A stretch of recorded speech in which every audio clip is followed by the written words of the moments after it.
sini kami ingin mempresentasikan materi tentang survei atau riset pada UMKM. Nah, pada materi ini akan membahas 4 pembahasan. Yang pertama, mengenal riset pada UMKM, pentingnya riset dalam pasar, jenis-jenis riset pasar, dan metode pengumpulan data. Pada pembahasan pertama, saya akan menjelaskan tentang mengenal riset pada UMKM. Sebelumnya kita harus mengetahui apa itu riset. Riset atau survei adalah proses penyelidikan yang bersifat aktif, tekun, dan sistematis, yang tujuannya untuk menemukan, menafsirkan, dan mengkaji data. Riset sendiri bertujuan untuk mencari atau memperoleh data. Sedangkan UMKM atau usaha mikro, kecil, menengah adalah usaha perdagangan yang dikelola oleh badan usaha atau perorangan yang merujuk pada usaha ekonomi produktif sesuai dengan kriteria yang ditetapkan oleh Undang-Undang Nomor 20 Tahun 2008. Jadi, riset pada UMKM itu adalah survei atau penelitian yang dilakukan untuk menemukan atau mengkaji fakta pada usaha perdagangan tersebut dengan tujuan untuk mencari atau memperoleh data. Kemudian kita membahas tentang pentingnya riset dalam pasar. Mengapa riset dalam pasar itu penting? Karena bisa membantu brand untuk menghasilkan informasi tentang besarnya pasar potensial suatu produk atau jasa sesuai target pasar. Nah, di dalam bisnis, riset pasar itu penting karena riset pasar adalah sebuah fungsi yang menghubungkan antara konsumen dengan pelaku bisnis. Keduanya saling terhubung melalui informasi-informasi yang digunakan antara konsumen dan pelaku usaha. Nah, tujuannya untuk mengidentifikasikan peluang dan masalah pemasaran yang nantinya digunakan untuk membuat perbaikan, membuat evaluasi pada kinerja pemasaran dalam UMKM. Nah, seperti ketika seorang ingin membuka suatu usaha atau memulai inovasi baru dalam usahanya, maka riset pasar dapat membuat kita mengetahui apakah barang atau jasa yang dihasilkan ini dibutuhkan atau siapa yang akan membelinya. Nah, itu adalah contoh dari pentingnya riset pada pasar. Akan menjelaskan jenis riset pasar. Jenis riset pasar terdiri dari 2. Yang pertama ada riset pasar primer, yang kedua ada sekunder.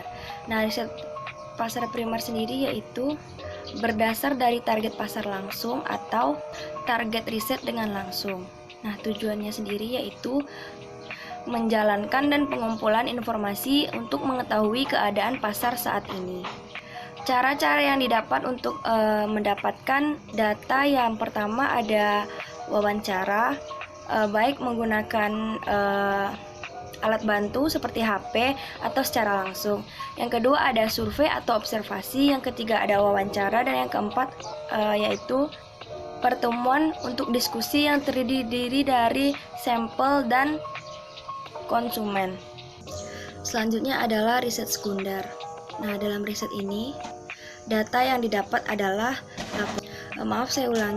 laporan, publikasi, atau hal yang berhubungan dengan pasar, di mana data sudah diterbitkan secara umum. Nah, tujuannya sendiri yaitu menganalisa data yang sudah tersedia dan dijadikan sebagai pertimbangan sebuah pasar. Baik, saya akan menjelaskan materi metode pengumpulan data riset pasar. Dalam melakukan riset pasar harus menggunakan metode pengumpulan data. Yang pertama yaitu interview atau wawancara. Untuk bisa tahu informasi pasar, dapat dengan melakukan sebuah wawancara secara langsung kepada sasaran dari riset pasar, baik target market dalam bentuk pelanggan ataupun calon pelanggan. Wawancara bisa dilakukan dengan bertatap muka ataupun dengan media telepon. Yang kedua, kita masuk ke kuesioner. Wawancara langsung atau tidak langsung bisa mempunyai sisi yang mengganggu pelanggan dan memberi kesan intimidatif karena dilakukan dengan terbuka. Oleh sebab itu, ada cara lain seperti dengan memberikan kuesioner. Kuesioner diberikan secara langsung ataupun secara online yang isinya tentang pertanyaan kepada pelanggan tentang informasi yang diperlukan oleh perusahaan. Agar lebih optimal dalam pengumpulan data dengan metode ini, seringkali pelanggan yang mengisi kuesioner akan diberikan imbalan seperti souvenir. Yang ketiga, kita masuk ke survei. Pada dasarnya, metode ini hampir mirip dengan metode kuesioner, yakni memberikan beberapa pertanyaan kepada pelanggan. Namun, pada metode survei dijalankan secara menyeluruh dengan sampel pelanggan yang lebih banyak menjadikan mewakili responden. Selanjutnya kita masuk ke observasi. Cara ini dijalankan untuk memperoleh dan menyatukan data dengan melakukan pengamatan secara langsung kepada keadaan yang ada di pasar.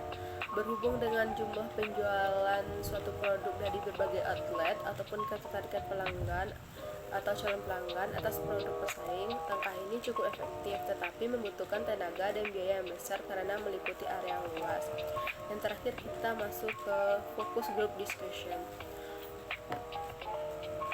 Langkah fokus group discussion pada riset pasar adalah dengan membuat grup diskusi yang anggotanya adalah sampel responden potensial atau pelanggan utama.